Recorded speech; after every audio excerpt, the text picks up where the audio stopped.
Now, Israeli army officials say they will investigate videos published on social media showing their soldiers vandalizing shops owned by Palestinians in Gaza City and Jabalia. They describe the behavior as inappropriate and contrary to the values of the Israeli army. Let's get more on this with Hoda Abdel Hamid, who is in Ramallah. Tell us a bit more about this vandalism. Well, according to the Israeli human rights NGO B'Tselem, that issued a report a month before October 7th, vandalism and looting is systematic when it comes to the occupied West Bank. And the report goes on really depicting and collecting testimonies from many Palestinians across the occupied West Bank who say that when the soldiers show up in their houses for raids or to detain someone, they also ransack the whole houses, empty the cupboards, go through everything, throw basic foods on the floor.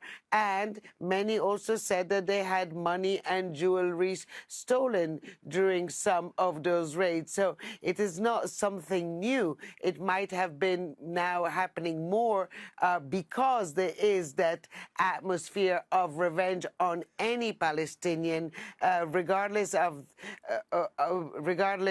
what they think or not think or about the attack on October 7th. But certainly Palestinians have been saying it's a form of collective punishment, the lack of respect to us or our properties, and the stealing and the looting. It has been going on for many years, but it seems that now it's actually increasing. There's actually even one story of soldiers who go into a house and there's a piggy bank of the child in that house. Well, the soldiers steal even the money that was in that piggy bank. Now, when it comes to Palestinians getting justice for that or hoping that a thorough investigation will be made by the Israeli military into that, many would tell you that they have no hope whatsoever, because even more bigger incidents like the killing of children just a week ago in Jenin, point blank, while they were posing no threat, that goes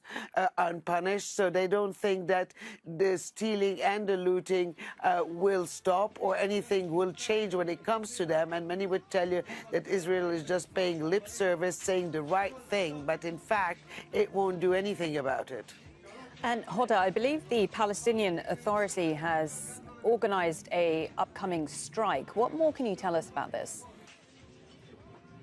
Well, there is a general strike that has been called actually by all the political factions, the unions, the activists here in the occupied West Bank, and it's in support of Gaza. And this call is it's a general strike. So if I look out the window now, everything is absolutely shut, whether it's in the public service or private businesses. Everything is shut down for the next 24 hours.